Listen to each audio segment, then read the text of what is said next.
Olá pessoal, tudo bem? Sejam bem-vindos ao nosso canal Dialogando Direito. E a gente hoje vai comentar uma decisão muito importante no âmbito do TCU. A gente já ensaiou contar isso num Pílulas de Diálogo nosso. E a gente está falando do Acórdão 547 de 2026, que, dentro das competências e atribuições do TCU, fez uma análise bastante completa e detalhada em nível de auditoria das contratações realizadas por intermédio do sistema de registro de preços no Brasil no ano passado, no ano de 2025. Essa auditoria traz dados bastante curiosos, bastante relevantes, eu diria, alguns até surpreendentes, mas o mais importante é entender toda essa análise que o tribunal fez e, mais do que isso, alguns nortes e algumas orientações de possíveis perspectivas futuras que o tribunal, que o TCU, está olhando quando está pensando na auditoria e na preocupação com o sistema de registro de preço. Eu queria só lembrar vocês desde já, e isso é bastante importante porque quando a gente olha para a última edição do Manual de Licitações e Contratos que o próprio TCU publicou na sua página, na última atualização, o TCU, quando trata do sistema de registro de preços, traz na última lâmina dessa parte, assim, uma série de riscos associados ao sistema de registro de preços, várias preocupações do ponto de vista do TCU, e eu não tenho dúvida que o TCU utilizou aqueles riscos que ele mesmo já havia mapeado para olhar essas contratações do sistema de registro de preços e poder montar um framework de auditoria. Poder montar todo o amparato e todos os pontos, vamos dizer assim, que o tribunal procurou. E aí o que o tribunal fez? O tribunal foi no sistema de registro de compras públicas no Brasil hoje, no PNCP, no Portal Nacional de Compras Públicas, de contratações públicas, desculpem, e de lá extraiu todos os dados. Então eu preparei uma apresentação para vocês, a gente vai acabar indo para ela para trazer alguns dados, vamos fazer alguns comentários. Essa apresentação também vai ficar num sentido orientativo bastante importante. Se você quer, ao final desse vídeo, inclusive, que você receba essa apresentação como um e-book orientativo para você ter como material de consulta, para você estudar, enfim, para você que trabalha com licitação olhar, para você que trabalha no setor público tá mapeando esses riscos, para você que está estudando também a matéria, enfim, para te dar um norte de orientação, comenta aqui no vídeo. Depois você vai encaminhar seu e-mail para nós e a gente vai poder mandar para você, então, esse e-book para você ter, guardar de forma gratuita aí, tá bom? E já aproveitando, antes da gente ir para a nossa apresentação, sei que você está gostando do vídeo, já curte, já comenta, já compartilha, já se inscreve no nosso canal, dá uma olhada nas redes vizinhas também, mas se inscreve aqui no canal porque isso é muito importante para nós. Isso vai gerando a nossa comunidade, vai aumentando o espectro de pessoas com as quais a gente está sempre dialogando direito. Vamos lá então? Vamos dar uma olhadinha nesse acórdão tão importante ou nessas principais conclusões que o tribunal tirou.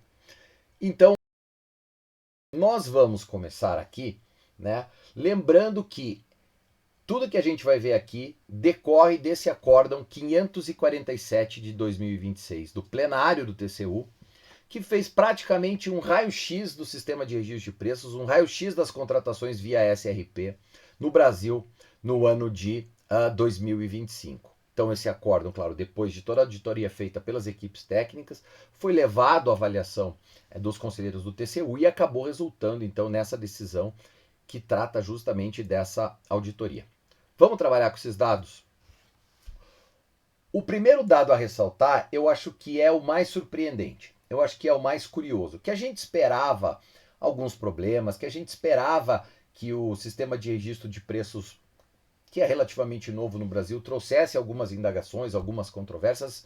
Isso era, vamos dizer assim, algo que não surpreende. Agora, este número, especialmente esse número do meio do gráfico que vocês estão vendo ali, de 42,38% é bastante relevante, porque ele significa que no ano passado, em 2025, daquelas contratações registradas no PNCP, 42,38% se referem a contratações feitas a partir do sistema de registro de preço. É por isso que a gente pode dizer que o sistema de registro de preço hoje se tornou um motor logístico do governo. Olha o número, olha a quantidade de volume de reais que foi movimentado através do SRP.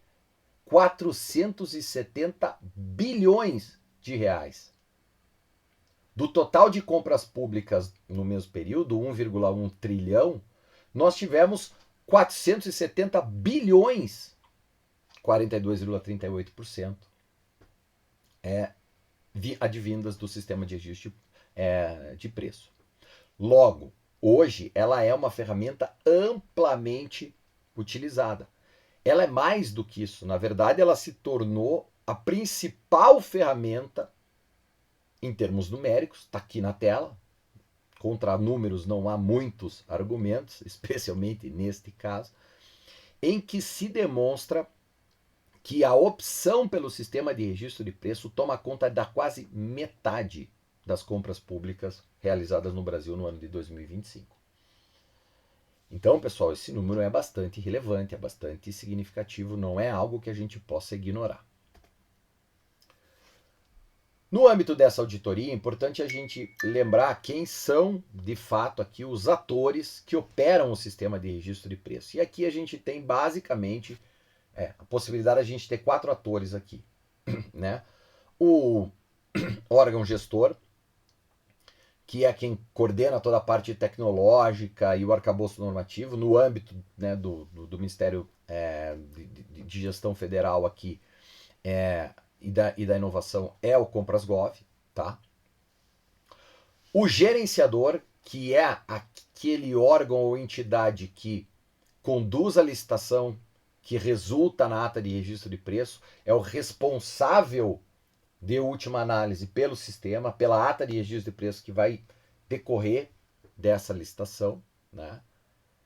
E aí eu tenho 2 outras figuras, que são as figuras que vão aproveitar essa ata de registro de preço, além do gerenciador, é claro, para as suas aquisições. O participante, aquele que desde o começo está embarcado na ata de registro de preço, que forneceu quantitativos para o órgão gerenciador fazer a estimativa de quanto ele ia registrar de preço.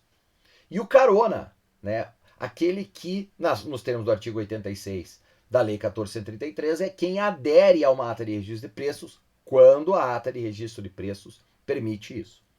Então, esses 4 atores que operam, vamos dizer assim, no âmbito do sistema de registro de preços. Tá? A auditoria do TCU, ela olhou 82 unidades, tá? No universo de 525 órgãos federais, mais ou menos, entre 2023 e 2025, olhando para toda a conformidade com a lei de licitações, tá? E também, claro, olhando para o sistema de registro de preço, a conformidade com o decreto federal, essa é a matriz de análise do TCU, não poderia ser outra, que é o decreto 11.462/2023, que inclusive serve de inspiração para muitas outras regulamentações municipais, estaduais, de outros órgãos e entidades para a regulação interna dos sistemas de registro de preço. E aí, o TCU analisou o ETP digital, né? Analisou os ETPs, analisou o sistema de registro de preço digital e analisou depois a gestão de contratos, a gestão das atas e dos contratos através dos registros federais. Então, esse é o escopo e esse é o objeto dessa auditoria. Nessa questão, então, o TCU fez uma análise do ciclo de vida do sistema de registro de preço, desde o seu planejamento até o final, até as modificações, prorrogações, eventuais alterações nas atas de registro de preço. E a partir disso, encontrou 7 achados. Encontrou 7 fraturas críticas neste processo, a demandar um cuidado do gestor e do administrador público. Desde o planejamento, no lançamento do edital e na definição das regras de adesão, e aí foram encontrados 2 achados, até propriamente a fase posterior, com a assinatura da ata, eventual adesão, né, as chamadas caronas, os controles dos limites de quantitativos das atas e as modificações, prorrogações. Então a gente pode dizer que desses 7 achados, 2 correspondem à fase de planejamento e 5 correspondem à fase de execução propriamente dita das atas de registro de preço. Vamos olhar para esses achados? Vamos começar com o achado 1, que a gente poderia chamar de ponto cego do planejamento. Diagnóstico geral do Tribunal de Contas da União. O sistema de ETP digital não possui mecanismos eficazes de pesquisa por palavras-chave, números de ato ou processo, que dificulta um pouco o controle e os resultados. E aí, como sintoma, a plataforma exige justificativas, mas ela deixa o gestor meio cego, entre aspas, inviabilizando a consulta a estudos técnicos anteriores, dificultando um benchmark que a própria ferramenta poderia fornecer. Qual é o impacto direto disso? Uma classificação às vezes inadequada do objeto, uma limitação severa na própria capacidade de avaliar a dimensão das necessidades da administração à luz desse ponto específico de cegueira, vamos dizer assim, na parte do planejamento. Então aqui a preocupação é com o órgão gerenciador em relação ao próprio sistema. No segundo achado, e aqui o ator que mais preocupa é o gerenciador, é aquele que é de fato, né, quem criou, quem chamou para si a responsabilidade de realizar a ata de registro de preço. O tribunal encontrou um problema no sentido de ausência bastante significativa de critérios objetivos registrados lá no sistema para basear a decisão de permitir ou vedar a adesão de caronas à ata. Veja que o TCU não está falando, tá, de que não há essas justificativas. Ele está dizendo que não há critérios objetivos registrados para justificar por que numa ata é possível aderir e na outra não. Qual é o sintoma natural disso? Uma heterogeneidade, uma arbitrariedade nessa decisão. Algo bastante fluido, que dificulta, daí você traz para dentro a situação de casos idênticos receberem tratamentos opostos. Impacto direto disso, insegurança jurídica, quebra de isonomia e uma falta de rastreabilidade dessas próprias decisões, dificultando, inclusive, de novo, esse benchmark.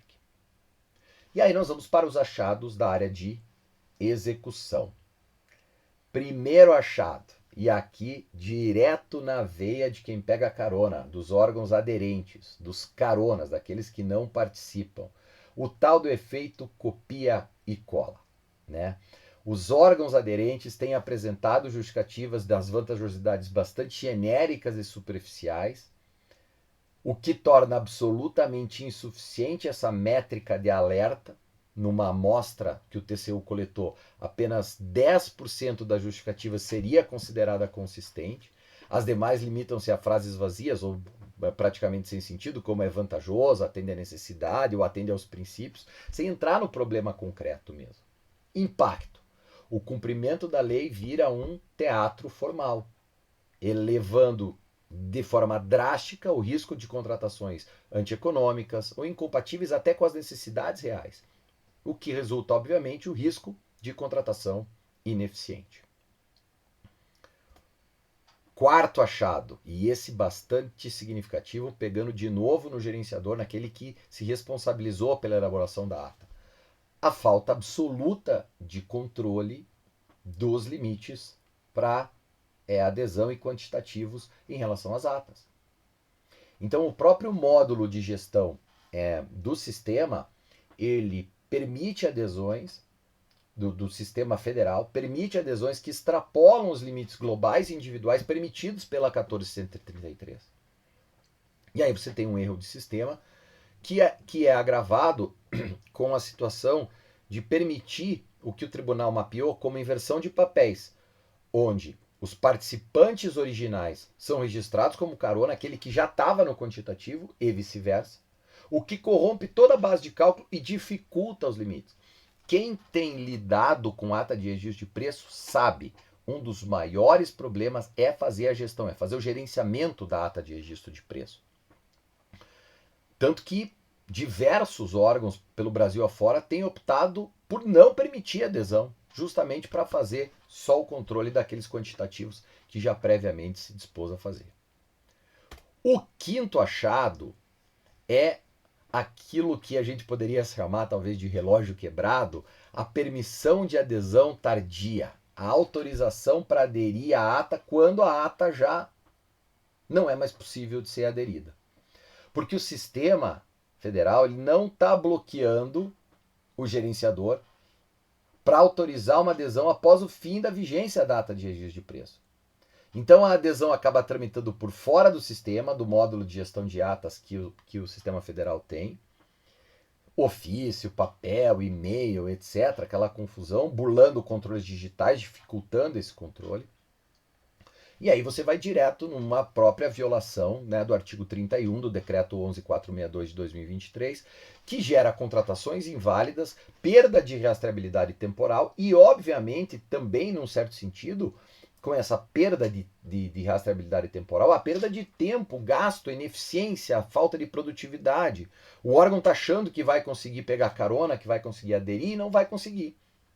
E aí o problema é o seguinte, ele deixou de fazer a licitação, porque ele confiou na ata de registro de preço, ele deixou de contratar, e aí ele vai ter um problema muito maior para atender aquela necessidade que havia sido mapeada. O sexto achado é um achado especificamente do sistema que olha pro Ministério, né, de Gestão e Inovação, que é o responsável por cuidar do sistema, que a gente podia mencionar num tal de como se fosse um apagão de atos, né? Que o TCU mapeou como a inexistência de dados confiáveis sobre a execução real das atas no seu portal. A auditoria do TCU encontrou aqui falhas severas de integridade, duplicação de linha de banco de dados, quantitativos reais substituídos erroneamente por uma unidade na hora que vai fazer o empenho, saldo disponível em valor negativo. E aí ninguém consegue olhar e extrair um saldo remanescente real de uma ata, dificultando muito a gestão das atas. Então aí você tem um outro problema, que é a fiscalização se torna cega. E a gente sabe que quando a fiscalização se torna cega, ela tira para qualquer lado. E aí você deixa de ter também uma efetiva e assertiva fiscalização. O sétimo e último achado, como não poderia deixar de ser, é o absoluto descontrole dos preços. Modificações e aditivos que acabam registrados sem consistência, sem bloqueios lógicos e com fundamentação rasa. Aliás, a gente já viu que o problema das justificativas é um problema sério quando se trata de ata de registro de preço.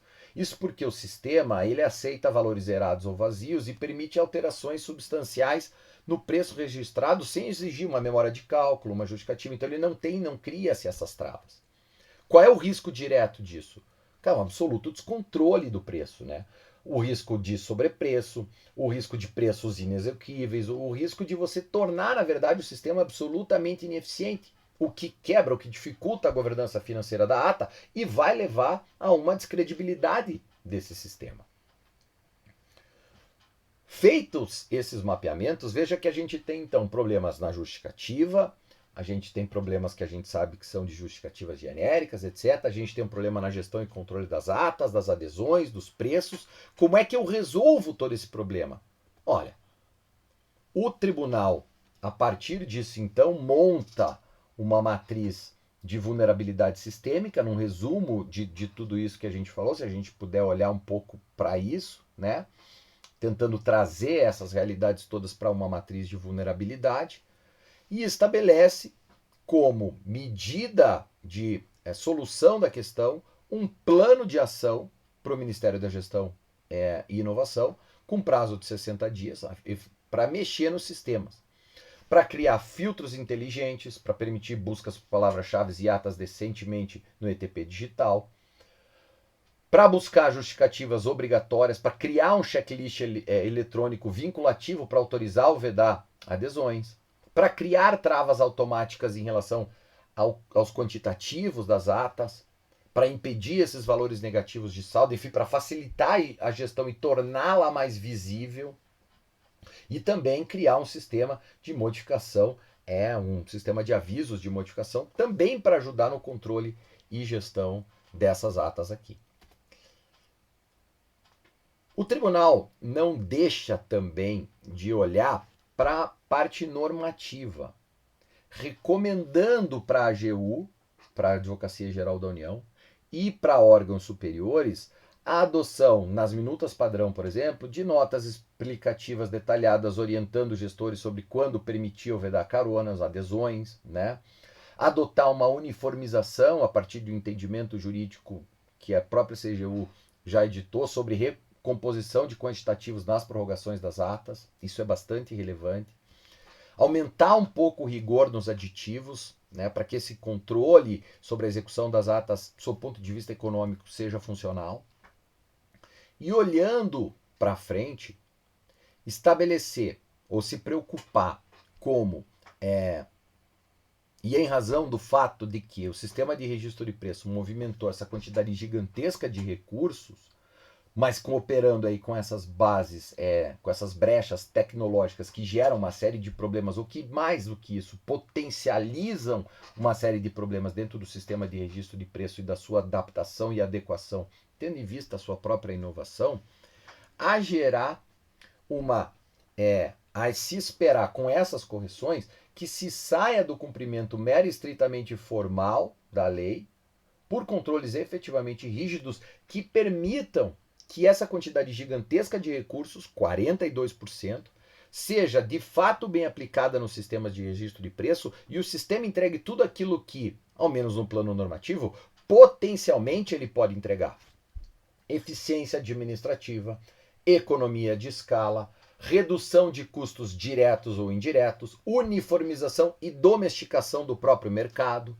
Tudo isso via sistema de registro de preço é algo que se pode alcançar.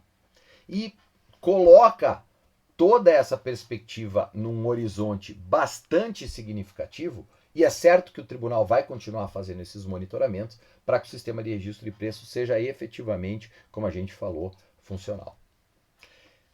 O que se espera, portanto, dos próximos passos é que, claro, o tribunal faça o acompanhamento dessas recomendações e de tudo, desse próprio plano de ação que ele determinou que o Ministério da Gestão e Inovação, enfim, entregue dentro do prazo de 60 dias para essas correções. O que se espera é que o tribunal faça o monitoramento disso e entregue resultados que possam, de fato, ajudar a tornar o sistema de registro de preços tudo aquilo que faça tudo aquilo que o seu plano normativo promete. Um sistema eficiente, funcional, que melhore as aquisições públicas, que torne isso de fato mais ajustado, com economia de escala e com governança. Com governança, com transparência, com planejamento, com tudo aquilo, com todo aquele framework de controle e eficiência que a 1433 desenha e espera que a administração pública, nesse novo modelo, entregue para o Brasil. Tá bom? Eu espero que vocês tenham gostado. Deixa aqui seu comentário, curte, comenta, compartilha, conta pro seu amigo, se inscreve no canal se não está inscrito, passeia lá pelas nossas redes vizinhas, continue sempre com a gente, porque é por causa dessa audiência qualificada que a gente todo dia está buscando, trazendo, encontrando, pesquisando novos conteúdos que a gente julga importante e que vocês, devolvendo a audiência para nós, também reiteram essa importância. Tá bom? Eu vejo vocês no nosso próximo vídeo. Continuem sempre com a gente para a gente continuar dialogando direito. Valeu!